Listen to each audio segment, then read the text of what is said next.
All right. Cool, Ian. Well, what's up? How's it going? It's going well. It's going well. So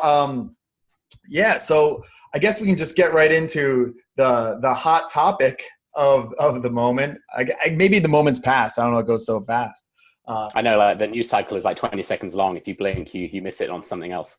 Right. What is so the fat sex therapist who I can't even tag her and stuff anymore because she blocked me. Oh, well, congratulations. I mean, Yeah. that means you're doing something right. Apparently, it was so funny too because like I'm a school teacher, so my temperament and stuff like that is very like easygoing. It's very like kind and things like that. Like I try to be, even though I do martial arts and stuff like that. That's actually probably contributed to me trying to be more Yeah. like humble and less aggressive and stuff. So I was so sweet, and it was just a genuine curiosity of like I would love to see where your head's at with this stuff. So yeah.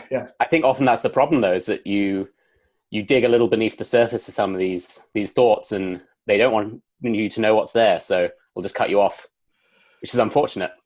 Yeah. So I guess her name is Sonalee Rashatwar. How are you saying? Is that what you're saying? Rashatwar, I think. Rashatwar. Yeah. So I'll just give like kind of my like breakdown of what I know about her, and then you can give yours, and then we can kind of get into what she kind of is and represents and everything like that. So since she won't talk to us, and maybe she would talk to you, she's not talking to me, then we'll just somehow, I doubt it, but we'll talk about her and then put this out on YouTube or something. We can have like an indirect conversation, which I hate doing. I just want to talk to people. But from what I gather, I saw her show up in a Quillette article about a talk that she did. And I like Quillette as a news outlet, but I prefer the raw like video or what like the quotes, like the interview. So I was on a quick vacation with my wife actually at a wedding in Chicago.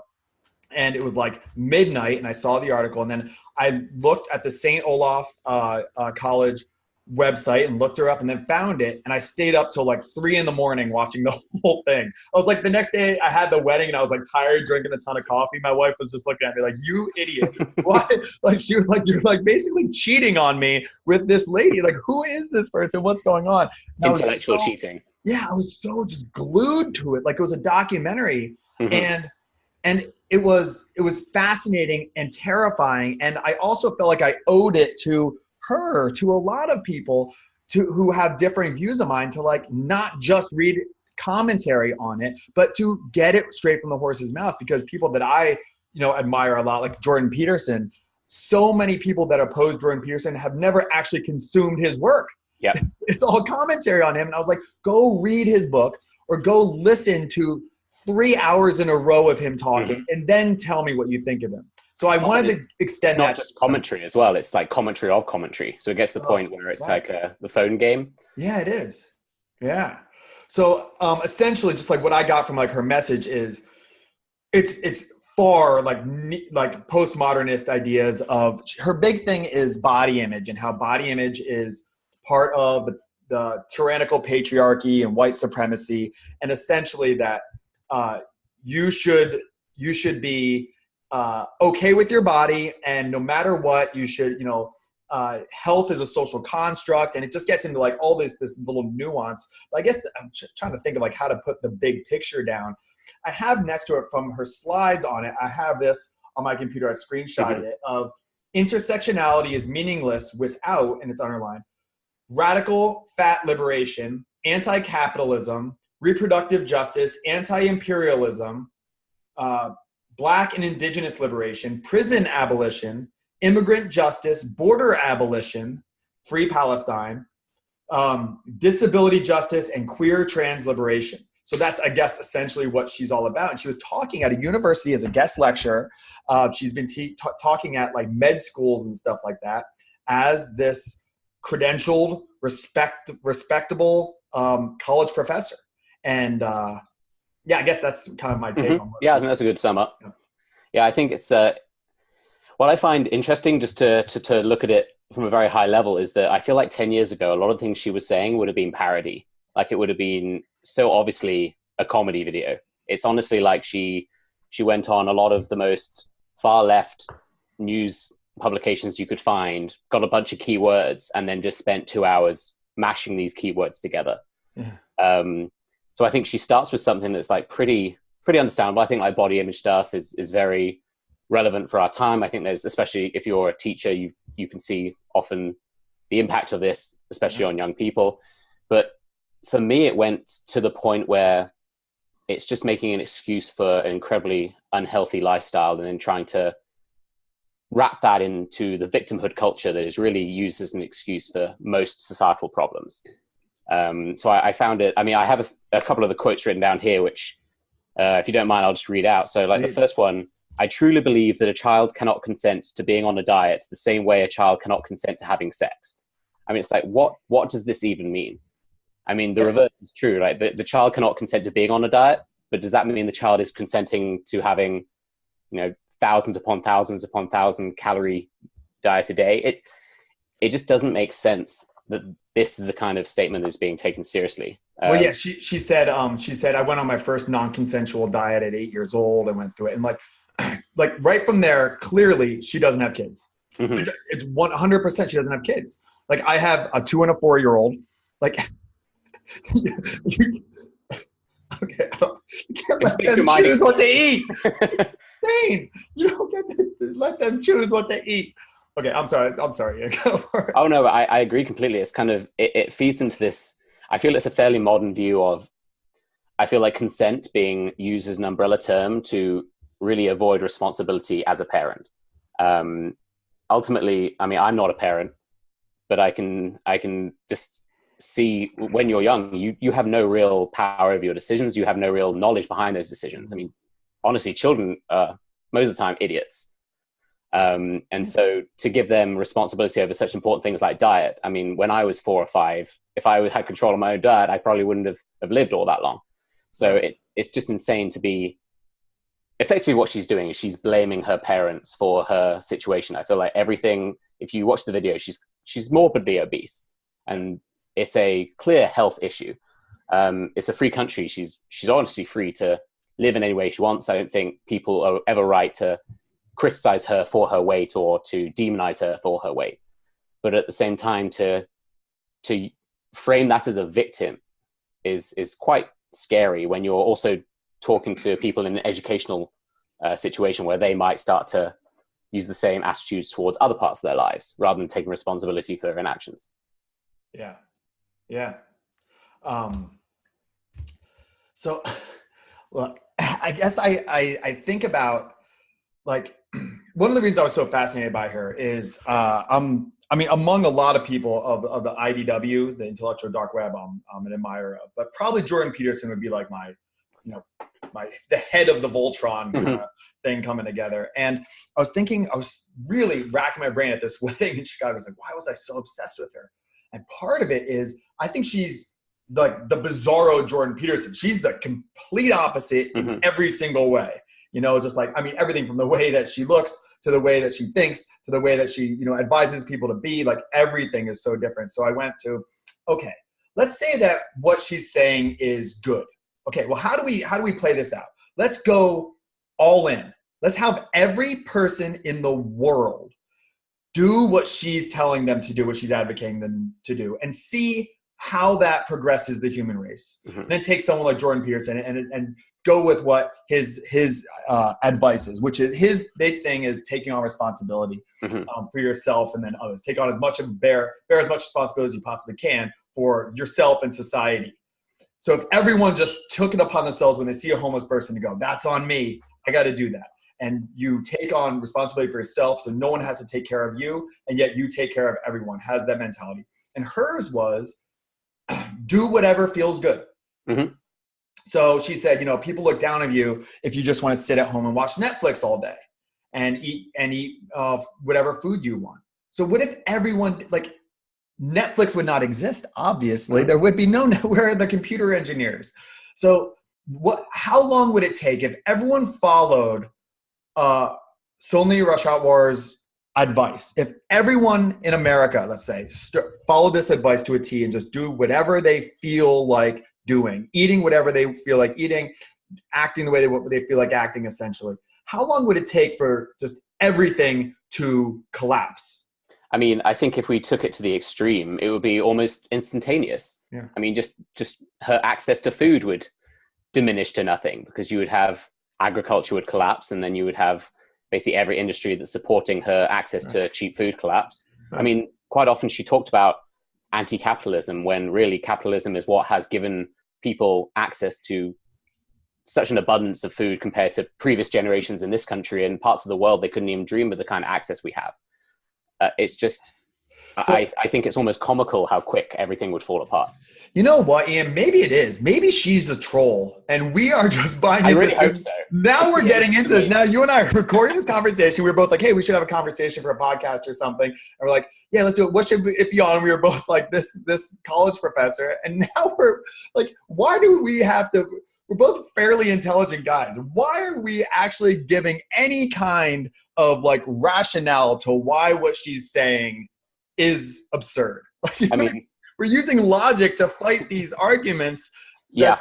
There's no, it's like trying to prove that there aren't unicorns. But through like really like deep data analysis and like, you know, setting up cameras in the wild and stuff like that. It's like, can we just say that unicorns don't exist? I do love the idea that the fact sex therapist is actually just Jordan Peterson in a bodysuit, just trolling us all. I think that would be the most wonderful thing ever. But it's so brilliant. I think you're right in terms of trying to bring logic. We're trying to rationalize the irrational, and it's important. It's impossible, rather, but it's also important because ideas are so easily led. Hello. You say hi. It's going on YouTube. That's okay. Okay. We generally don't put our kids' faces on the internet, but you know what, Joe? You know, bud, come on. Oh, I didn't know it was going on YouTube. That's okay. Sorry, I thought it was just a meeting. Let's come say hi, Thor. Oh, you say hi. All right, fine. Hey, how's it going? All right. Hey, let me ask you something. For dinner, do you want to have just nothing but ice cream and chocolate, or do you want to have vegetables? Which one? Which one? Huh? Chocolate? You'd rather have chocolate, right? Chocolate or broccoli? Nothing? You don't want to have anything? That doesn't help us out. Yeah, come on, man. All right. Our sample size of one just ruined the study. Yeah. No. Yeah, maybe that works. Give people options, and they just choose to live. He's fasting. But I'm sorry. What were you saying? No worries. So I think about rationalizing the irrational, I think is impossible, but it's also important because I think while these ideas are really based on zero logic, they're quite powerful ideas, as in they can do a lot of damage on the way to people finding out they're based on nothing. Yeah. You know, it's like almost like we're playing two different games.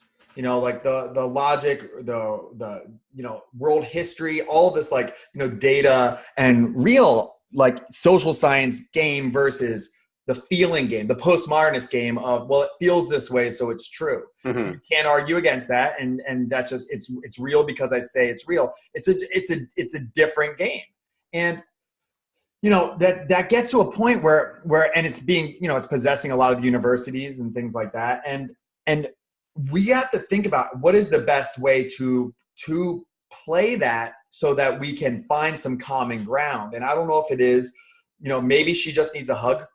I don't know, like, and I'm not being patronizing. I mean, maybe I am, but I'm not. That's not what I'm saying. I'm like, maybe it needs to be, she's been treated really terribly throughout her life by a lot of people who might look like you or I.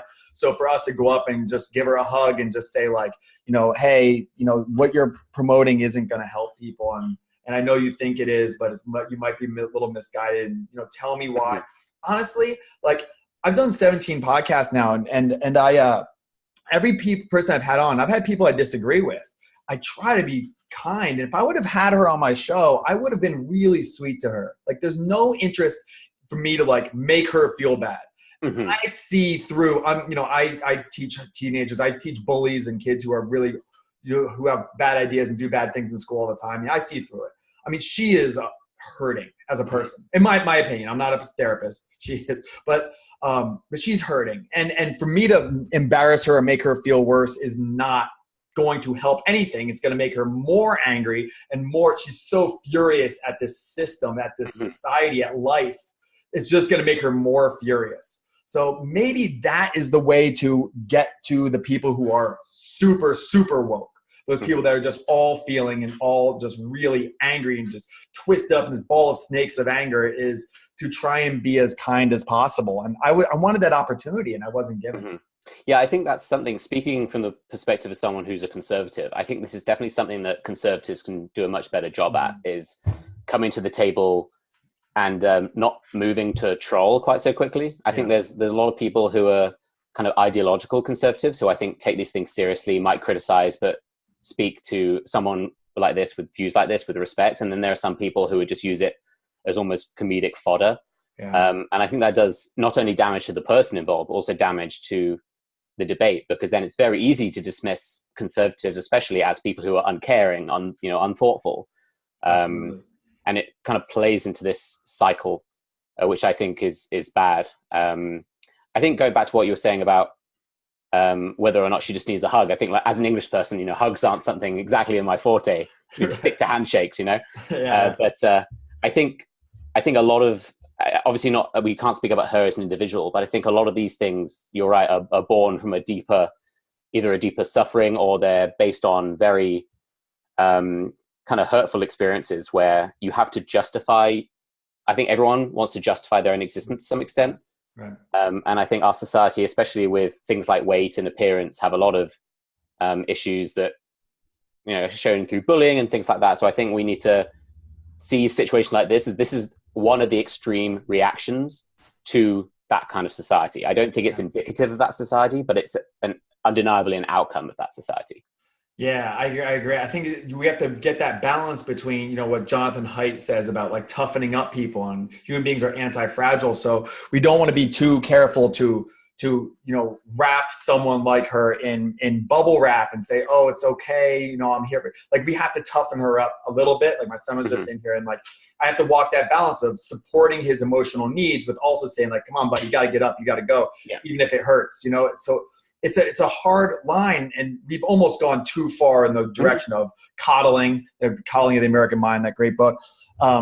Arthur Brooks is also great, and he has a book, The Conservative Heart, which is really good, and then Love Your Enemies, and both of those argue the importance of he's a conservative, about arguing from the point of, this is going to help people. These conservative ideas are going to help people, but for whatever reason, a lot of conservatives don't go that route. They don't go the heart route, where so the heart people, the feeling people, go to the progressive side because the PR is better. Yes, I think that's the ultimate way of separating the two. Is conservatives suck at PR. They suck at marketing themselves. It's always kind of elderly old white men saying things that I believe are logically true, but saying them in a way that isn't very accessible, and so it's very easy to reject if you can market it in a more modern way. I think that's completely true. We suck at PR. Yeah. So how do you, I read the Arthur Brooks books and stuff like that, and I advocate to my students who are conservative. I'm the faculty advisor of our chapter of YAF, Young Americans for Freedom, and I try and tell them all the time, like, just argue from the sake of, this is going to help the people you're trying to help, and your ideas are going to hurt the people you're trying to help. And you can use, there's so many examples of it, from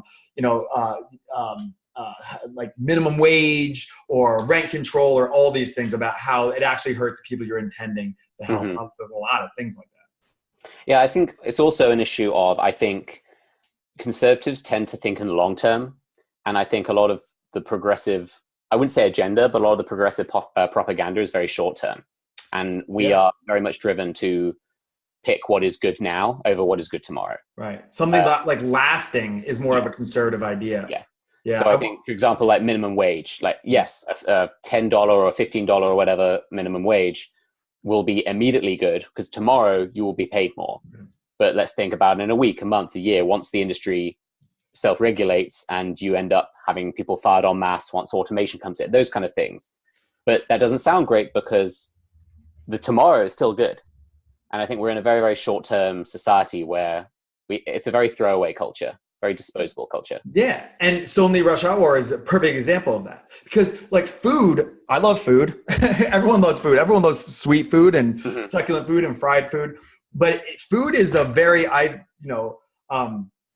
tried different diets and things like that. And I've kind of been extreme on different diets and different things. Like there is gratification, but the gratification with food compared to like a lot of other drugs is so quick and it's so fleeting.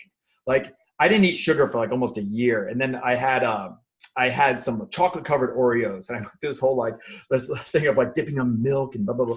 And I remember just being like, whoa, that is amazing. Yep. And it's gone.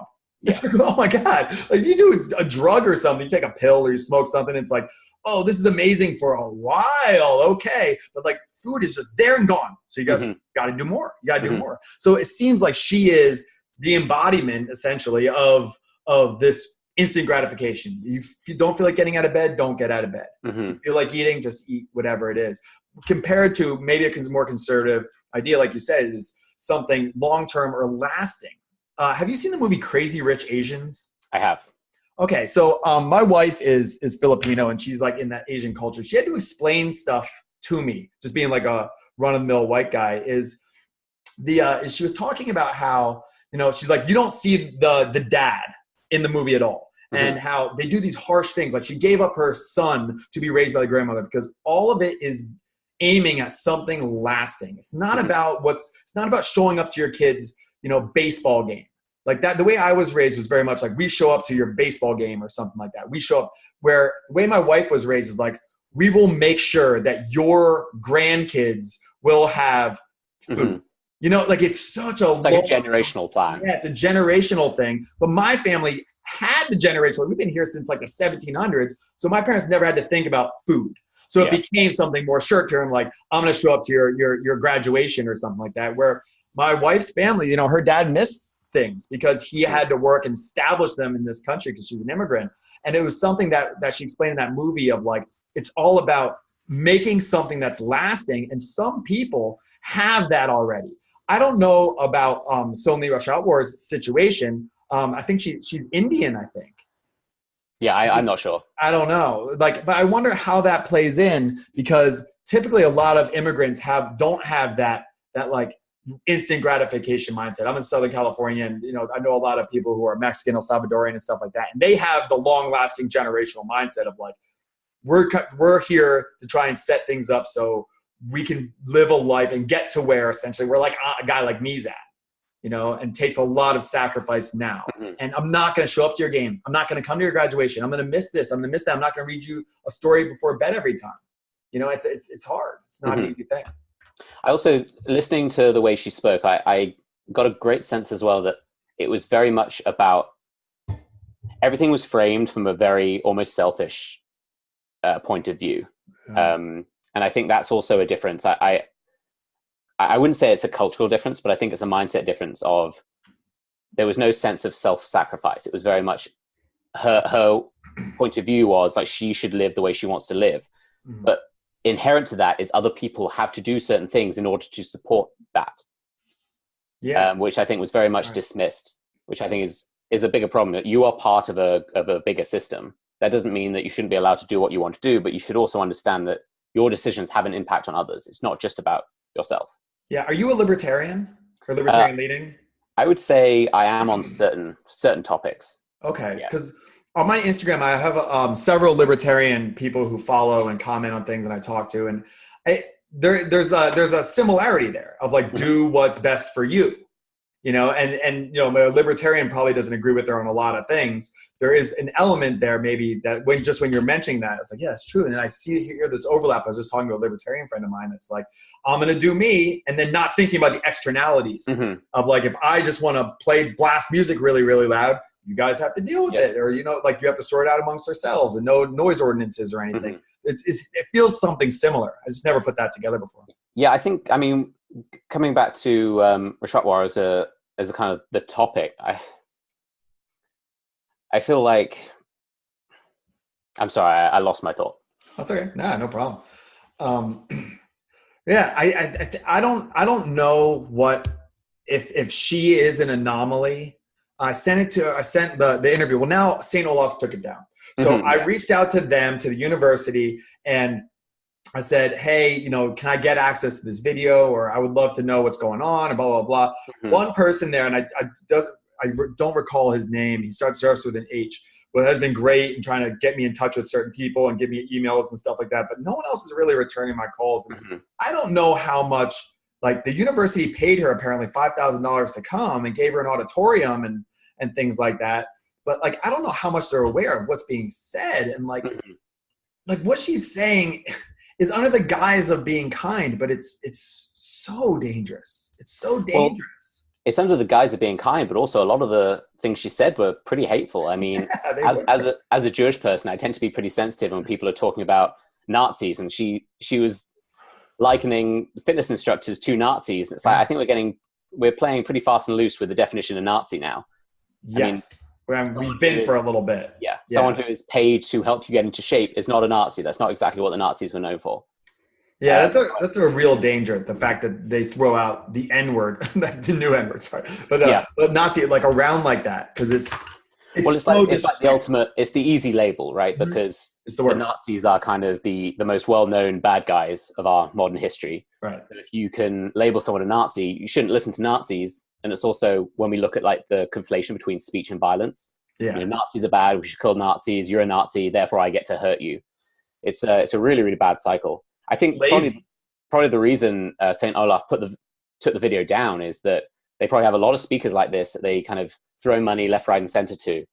But I bet they don't do a lot of research. They probably just get recommendations from internal sources and probably realize like, oh, okay, this person is saying some pretty out there things. I imagine this kind of thing happens at a lot of colleges and we just don't know about it. Certain videos go viral, certain ones don't. I'm sure this is not an isolated example. Yeah, that's what I'm getting at. Like that's so scary. And I even wrote when I was writing to them, like, I'm not saying she shouldn't be brought in to talk. Oh yeah, I mean, there's no problem at all. Yeah, I'm not trying to shut people up, but I do think that you should. I mean, maybe this is on her, maybe it's on them to engage in some sort of discussion, some sort of pushback. I was shocked that these were supposedly medical school students or pre-med students. No one gave pushback. Like it's unbelievable. It's pretty insane. People were raising their hands and saying like, I'm from a family of doctors and I'm, whatever year of pre-med. And like, this goes against a lot of what I'm saying. So thank you for correcting me. What? No. Yeah. Like, you have 200 pieces of data on one side and one on the other. So you abandon everything on one side. It was so peculiar that no one gave pushback.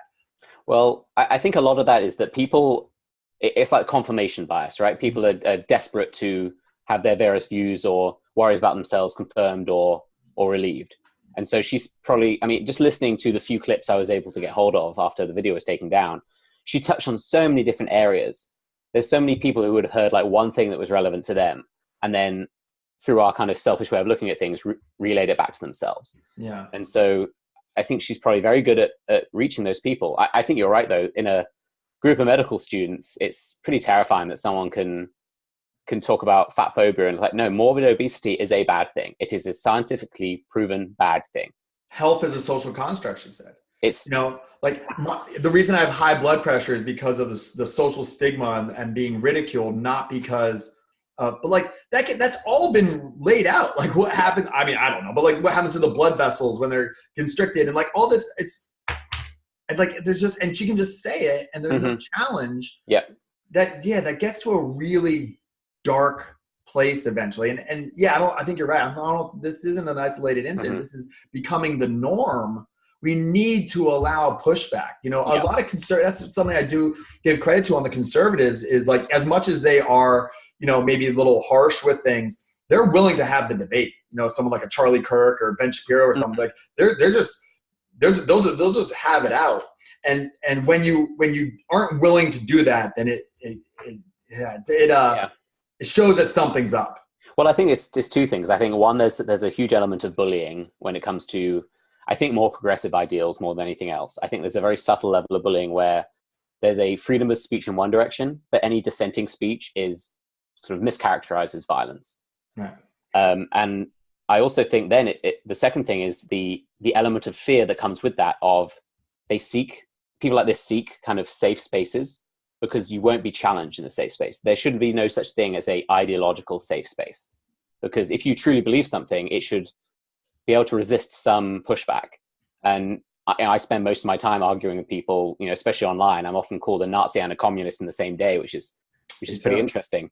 But at the end of the day, if you've actually had a few chances to have decent discussions, you're either more sure of why you think a certain way, or you have the opportunity to actually question your views. I mean, that's a good thing.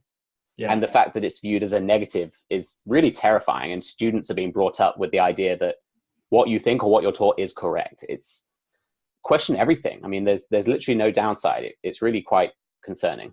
Yeah, I love being proven wrong. And it's a great Sam Harris thing that he said. He's like, I don't want to go through the world with bad information for 1 second longer than I need to. Mm-hmm. It's like, yeah, like that to me is smart. Like being curious is smart. Like being willing to just like have it out and learn from your mistakes is smart. And like, it's a nice thing to just be like, I don't think that I'm that smart, which is really nice. I work with a lot of really smart people and interact with them. And I'm just like, tell me if I'm wrong. Here's what I think. Oh, is this wrong? Oh, okay. No problem. Let's move on with it. And it doesn't seem like a lot of people are willing to engage like that. Well, I think the reason for that is a lot of people tie their sense of worth or self-worth to their assumed morality. Yeah. And so rather than like, okay, I'm Ian, I believe these things, I'd like to think I'm a good person, try and treat people with respect, but I have these set of values and beliefs. If someone can prove something wrong, it doesn't really affect how I feel about myself as a person. But when you've got someone who builds their entire value system on their sense of morality that they gained from these views, questioning that view is then questioning them as a person, which is ridiculous. I don't think Rashatwar is a bad person, but criticism of her views will be rejected very quickly as, oh, you think I'm a bad person, which ends debate. Yeah, and she'll see it that way. There was a great, I think it's You're Not So Smart was the name of the podcast. Like Dave Ramey, I think, runs it. And he had one on the backfire effect. Mm-hmm. This idea that, if when you think something to be real and then you're given facts that prove that it's not, that you actually dig in deeper, especially if that becomes part of who you are. So if let's say that you're a vegan and you have all the vegan bumper stickers all over your car and stuff, and then you get these stats about how for every pound of grain you kill more animals than for every pound of beef, and you just reject this fact because it's you are and the way that they saw the brain scans is it's essentially the same as if like a bear is about to attack you. Is your life is threatened because you are a vegan. That is who you are. And how much of what this woman is talking about is her. This is her identity. So now she is being threatened as if her life is being threatened. Yeah, I think it's pretty fascinating and terrifying at the same time. I think a lot of this speaks to the fact that we should, I think, dig a little deeper with our value systems. I think people are very, very shallow when it comes to their beliefs. And I think we should be trying to build much more fundamental principles and then building on top of that. And then every time, say, a high level principle gets knocked off, it's not a big deal. But right now, everyone is building on this very high level, and everything on top of that falls down when something is broken. Yeah. And so I think we need to encourage people to really spend a lot more time thinking about the very, very foundational principles of, like, for example, like individual responsibility, right? It's a pretty fundamental thing. Yeah, it's a huge part of America that we've been focusing on. Like, there's rights and responsibilities in the Constitution, essentially. And that's the idea of this country. And we focused so much on rights, which we needed to, civil rights and stuff like that. Like the fact that people couldn't go to college because of the color of their skin or something like that is absurd. So let's focus on rights. We've been focusing on rights so long that now we've forgotten about the responsibilities. They need to be hand in hand. They need to go hand in hand. You hear people all the time, I know my rights. I know my rights. How many people say, like, I know my responsibilities? You don't hear that very often. Yeah. Well, I think a lot of this comes down to, like, the most fundamental argument, which is, should it be free, like equal opportunity or equal outcome? And everything comes down to that, really. Because I think a lot of time when you talk about rights, you really have a right to access. You don't have a right to the thing itself. So when we talk about education, you have a right to access that education. You don't have a right to that education if you believe in that system of thought. So I think that's a big part of it. But I don't even know, even this, like, I don't even know how this is a real mainstream debate. Like, we know that we don't agree with equality of outcome. We know that that doesn't work in so many facets. Even the most woke person, I can get them very quickly to admit, like, okay, well, no, not there. So now you're picking and choosing. Like, it gets, like, that's not, I don't even know how equity is is a mainstream idea now. Like, it's not going to work. It doesn't work. It's been tried. And any way you slice it, that's going to lead to some really gnarly things down the road if we push that too hard. I'm not saying there aren't certain areas where you can't, like within my family or something, I'm going to treat my sons, so they both get, the same amount of food or something like that. But we can't do that when it comes to policy in a country. It's complicated, not a country like this. Well, I think that's the problem, though, is that people first learn about fairness and sharing in a home environment, and a home environment is not a government organization. Like, a home environment is effectively communism. And so if you grow up with this view of this is fair, we all share food, we have one source of income, but we all effectively share the resources. Why shouldn't this apply to the outside world? And so I think then it comes to, well, should we be teaching other ideas earlier on to, I don't want to say teaching ideas because that sounds like indoctrination, but just opening up the idea that your home system is not, it doesn't scale. Right? No, it doesn't scale at all. Right. When I explain like socialism and stuff like that to my students, I say like it works maybe in like a kibbutz, like in Israel or something, or Dunbar's number of whatever, 150 people. Anything beyond that, it doesn't work because you're not going to bust your butt for someone you don't know, but you'll do it for like your cousin who's sick that day, so you'll work extra or whatever it might be. But yeah, it doesn't grow. And we know it doesn't grow. It works in tribes, and we're tribal, so that all makes sense in a small tribe, but not a tribe of 300 million. Are you from the UK? Yeah, originally, yeah. I moved to the US in 2013. Okay, so are you up with like everything that's going on there as far as like the social justice? A little bit. It's harder. I think you have to kind of be in it to follow it as much. I honestly think England's quite a few years behind. It's not as extreme? I don't think it's as extreme. Oh, really? See, I would assume wrongly that it was more. Well, I might be wrong. Yeah. So I don't know. I would be surprised if it was more extreme. I think the problem is though, I left university in 2012. And so I think it hadn't got quite as crazy. So for all I know, in universities right now, it could be exactly the same. Well, I know that they have like a hate speech law there because a woman was arrested for tweeting like about trans person, which we don't have that yet here. She's kind of jail for. Yeah, the United States First Amendment is pretty important fundamentally. I think it's one of the ones we should certainly protect a little harder than some people would like to. You're right. So I don't know if this is something that is how it is in Europe or I know Canada's a little bit more woke, but yeah, the big difference I think between the UK and the US is I feel like even conservative politics doesn't involve the individual as much. I think often people assume the kind of Republicans are the same as the Conservatives in the UK, and then the Democrats are the Labour Party, when really that's not the case in so many ways. You don't have the importance of individual freedom and those kind of things. It's a very different system, often based on kind of historical factors and all kinds of things. So I think a lot of that plays into the idea of why there's a difference with like wokeness. Yeah. I think there's less to push back on. I think everyone's kind of more bought into kind of a big government system, those kind of things. The idea of a small government isn't really a thing in the UK that makes sense. Near the same scale as the US.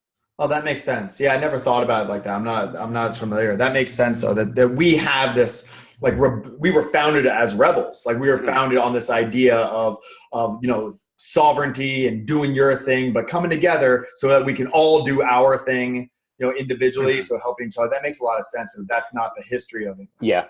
Well, it was also, the US was founded on kind of much more anti-tyranny ideology than a lot of Europe was.